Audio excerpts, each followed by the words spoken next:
Just to stay on Sorensen for a little bit. And again, I don't want to just pick on the guy because it's low-hanging, dangling fruit and easy to pick on.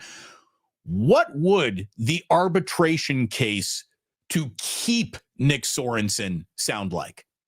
What would the case, you're his agent, Larry. You are in Jed York's office making a case for your client. You can't lean into any statistics, basically. The Niners defense allowed 38 points and 153 rushing yards per game over their final 3 games. So when the year went to pot and they played the let's circle the wagons sort of motif, nothing happened. No wagons were circled. You got worse in almost every game you played defensively from the first quarter to the fourth quarter. I saw Dave Lombardi said that San Francisco blitzed multiple rushers a league low 1.7% of the time. So there was a better than 98% chance the 49ers blitz weren't coming. There was only 1 sack by a defensive back or a linebacker all season long. Let me say that again. 17 football games, 1 sack recorded by anyone who wasn't on the defensive line all year long. That is terrible. His feel for the game was never really on the money. Not in a single contest did they look good from beginning to end. Maybe the Bears game, but the Bears were terrible at that point. What's the case to even keep Nick Sorensen without using the word continuity? I don't think there is one, Larry. Well, what case to keep him? I mean, here's the argument. The argument is, hey, man, your argument's rough when it starts with, hey, man. Yeah. Hey, man. Hey, man. He didn't have Greenlaw. He's a first-year coordinator. A lot of their regression came from the fact that they weren't good enough on the D-line. They weren't good enough at linebacker, and they were very young in the secondary, and he was a first-year coordinator. That's the argument. The argument is that, they were, 5th or 6th in the league in yards allowed. You're getting rid of a coordinator was 5th in the league in yards allowed, whatever. I mean, that's the argument to keep him.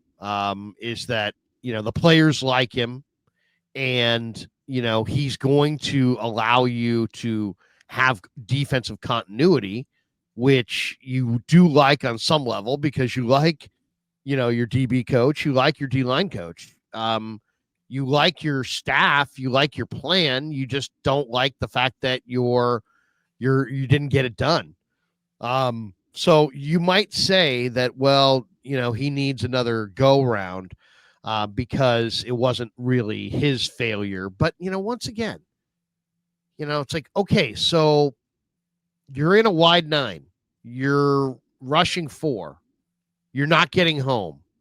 They have had no sacks in 5 of the last 6 games. The Niners ended the year on a 4-game losing streak. Okay, so you're not getting home. Then what? It's like, hey, you want to be a talk show host? Okay. What do you do when you sit down and the guest that you booked texts you saying, sorry, bro, can't make it? The topic that you came up for calls is awesome, except the phone lines aren't working. Problem with the phone, can't take any calls. Text messages. Damon, Larry, we're having a problem with the phone line. How many times you heard this in your radio career? Hey, Damon. Hey, no problem, bud. Just keep rolling. We're having a little problem with the phone line. Should be cleared up within. We made a call down to engineering. Nobody answered, but they're around, and we'll get an answer, I'm sure, here pretty soon. Within the hour. Oh, by the way, within the hour, you will have an answer. Right. But you can't take calls, and you can't have any guests because the guest line's not working. Right. And the computer's down, which means we can't take a commercial break either. So just go, and we'll tell you when to take a break. Just go. And then you tell me if you still want to be a talk show host. By the way, that's when I was at my best, right? I know. Well, the old saying, radio begins when everything that you plan to do fails. Right. It's like when everything, that's why it's like sometimes, I'll be doing a show and you'll get the producer, hey, Krug, we're having a problem. We can't get this up, or, your guest didn't answer, or blah, blah, blah, whatever. And they're always like, dude, how come you didn't get nervous or you didn't get upset? Because, dude, I've been doing this too damn long, and it's like, don't sweat it. You're not sweating it ain't going to make it better. That's for damn sure. Okay. So, but the point is that what do you do as a defensive coordinator? Well, when you can't rush 4, or when you're rushing 4 and you can't get home, there has to be another chapter. You can't just be like, oh, I rushed 4 all day. We never got home. So I never sent a 5th guy. I never sent a 6th guy. If you can't get home with 4, you have to send 5. If you can't get home with 5, you have to send 6, or you're just going to sit back there and lose by slow death.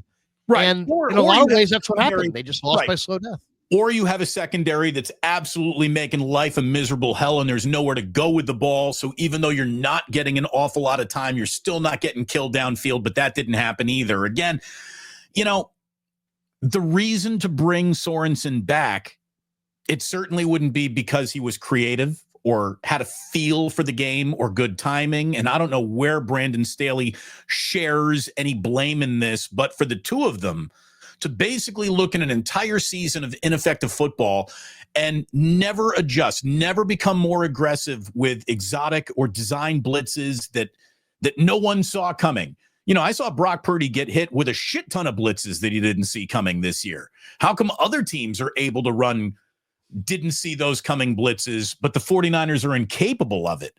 Spags had no problem running blitzes. He had no problem throwing blitzes, mixing in a blitz or two.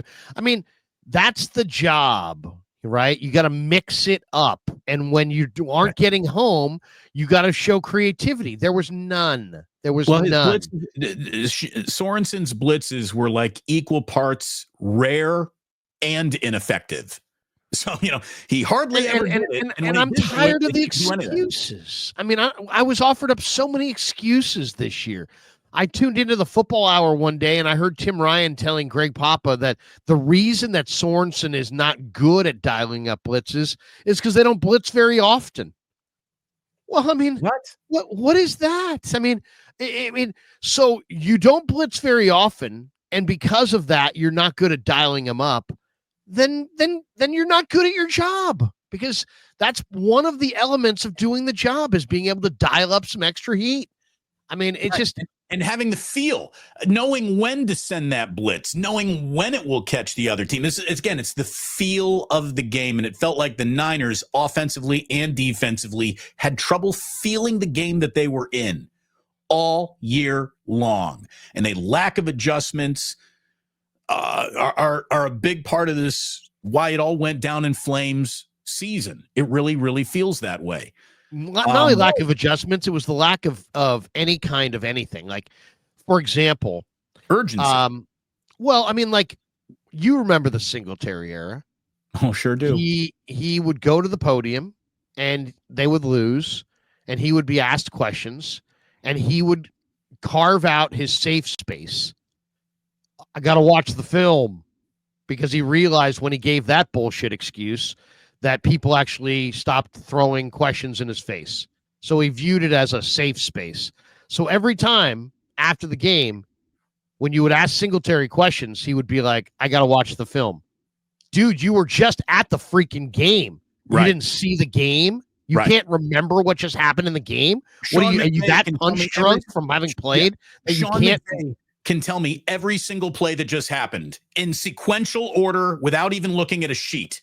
Like, that's how dialed in he is. You're telling me you can't recap a single element of the game until you've seen the film? Mike was a bullshit my favorite football player ever. He's one of the worst football coaches that has ever held the title of head coach in this league. He only can coach football in commercials. That's the truth. He's a great commercial football coach, right? But if you actually have to win a game, good luck. So that was his coverall bullshit answer. Well, Sorensen's had a coverall bullshit answer too. And every time you ask him in the last month or two about what happened on this play, what happened in the end of the game, in the Ram game, where the tight end got open down the seam and it was the easiest Stafford pitch and catch and it iced the game. What happened there, Nick? Just communication breakdown. Just a communication breakdown. Just a communication breakdown. What it really was there was just, we didn't communicate and we just, had a little breakdown. And we had a kind of a communication breakdown. This week, it was not a communication breakdown. It was a breakdown in communication. So It did change a little bit, And then after a couple of weeks of that, there were some breakdowns in the area of communication. Yeah, there's different ways to say this. I would like to communicate to you the reasons we broke down. It's Larry, I'll just say right now, our guys need to be more communicative. Sorry, I can't hear you. At the end of the day, it's just about execution and communication. And we just didn't execute and we didn't communicate and we didn't. Here's some communication. You're fired. You're fired.